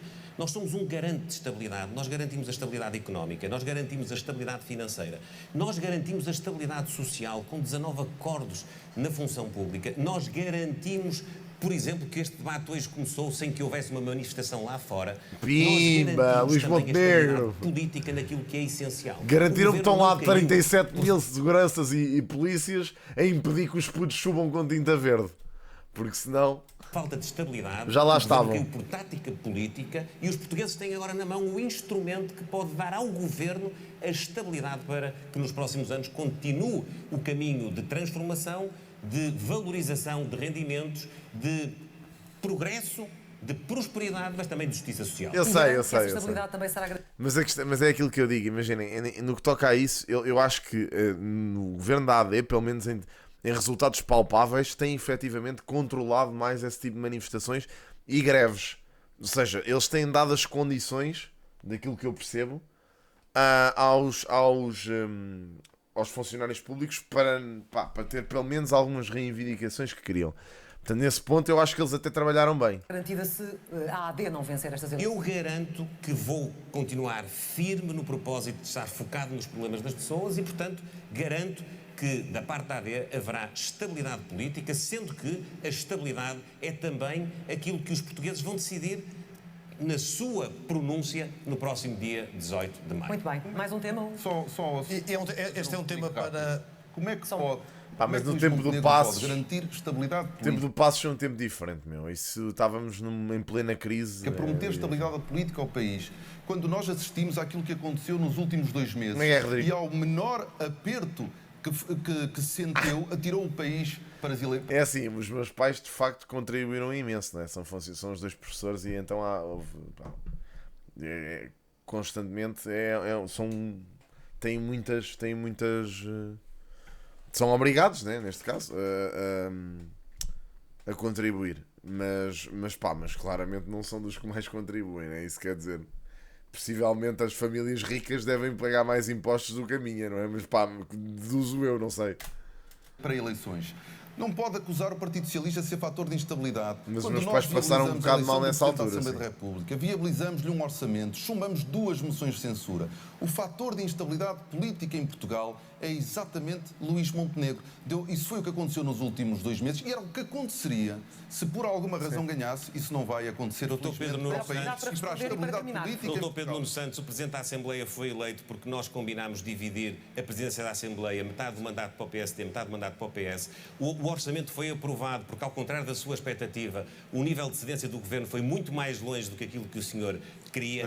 Todas as decisões que foram importantes nós aproximámos do Partido Socialista, apesar da tendência do Partido Socialista a se aproximar, nomeadamente do Chega, para tomar decisões contrárias, incluindo no Orçamento do Estado. O Partido Socialista não hesitou, apesar de prometer ao país a estabilidade e a aprovação do Orçamento, não hesitou em fazer aumentar a despesa em mais de 1.000 milhões de euros com o acordo político com o Chega. E os tempos estão muito equilibrados? Vamos então aos minutos finais. Luís Montenegro abriu este debate. É Pedro Nuno Santos que vai fechar, por isso Luís Montenegro tem direito ao seu minuto final. Eu quero dizer às portuguesas e aos portugueses que não estou aqui para ataques pessoais, não estou aqui para maldicência, eu estou aqui para governar, eu estou aqui para decidir, eu estou aqui para executar. Durante este ano fomos capazes de tomar decisões que estavam Luís, não olhes assim nos olhos. Há muitos anos. Valorizámos o trabalho. Descemos os impostos sobre os rendimentos do trabalho de todos os trabalhadores e, em especial, da classe média. Valorizámos a posição dos jovens, diminuindo também a sua carga fiscal e dando-lhes incentivos para resolverem os seus problemas mais prementes, nomeadamente a compra da habitação. Valorizámos as pensões, os reformados, com o aumento do complemento solidário para idosos, com o aumento das pensões mais baixas em particular. Mas também transformámos os serviços públicos. Os serviços públicos estão em transformação. Na saúde, na educação de que nós falamos e também noutras políticas públicas. A imigração, estou a gostar deste zoom progressivo. Concorda mais connosco do que concordava há um ano. Na segurança, vai acabar só com os olhos. Políticas proativas. E na economia, nós queremos acabar com a pobreza, mas a pobreza só acabará se nós formos capazes de criar riqueza. Pedro Nuno Santos, é a sua palavra final neste debate. Peço-lhe que se dirija aos portugueses neste minuto. Muito obrigado. Eu quero agradecer a quem nos acompanhou este debate. O debate foi importante e esclarecedor. Quero ser muito claro. Dizer aos portugueses que, por exemplo, no que diz respeito às pensões, nós vamos fazer uma defesa séria do sistema público de pensões e extinguirei o grupo de trabalho para a privatização da segurança social que o governo da AD nomeou. Nós faremos tudo para baixar o custo de vida. O que é que isso me interessa? Por isso vamos ter um IVA zero para o cabaz alimentar, IVA a 6% para todo o consumo energético. Fantástico. Vamos melhorar os rendimentos dos portugueses. Todos os homens e mulheres que trabalham todos os dias, de sol a sol, para sustentar as suas famílias, podem contar com o Partido Socialista. Os homens e as mulheres, os trabalhadores, as nossas mulheres. Aqueles estão lá no campo. O seu papel na sociedade, no trabalho, o papel que têm junto das suas famílias. Cuidar das nossas mulheres, cuidar dos nossos mais velhos. Pedro, estás para aí a dizer coisas que te interessam muito, especialmente os mais jovens. Pode confiar no Partido Socialista. Está concluído o debate entre os dois principais candidatos a Primeiro-Ministro. Depois do debate vem a campanha e a decisão dos eleitores. Confia no meu partido. No próximo dia, confia. 18 de maio. Muito obrigada. Boa noite. E boa noite. Boa noite, muito obrigado. Boa noite, senhores. Obrigado pelo serviço. Pronto, amigos, foi isto.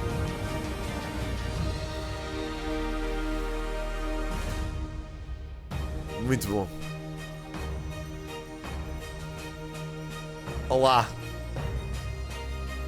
Trio de ataque. Bem, sim senhor. Amigos, é isso, pá. Bom debate. Gostei muito. Foi giro. Obrigado por terem acompanhado isto comigo também. Pá, e dizer-vos que, obviamente, o debate que mais me entusiasma é o debate dos partidos sem assento parlamentar. Esse é o debate que eu estou a aguardar. Nem sei quando é que ele vai acontecer, mas quero muito que aconteça.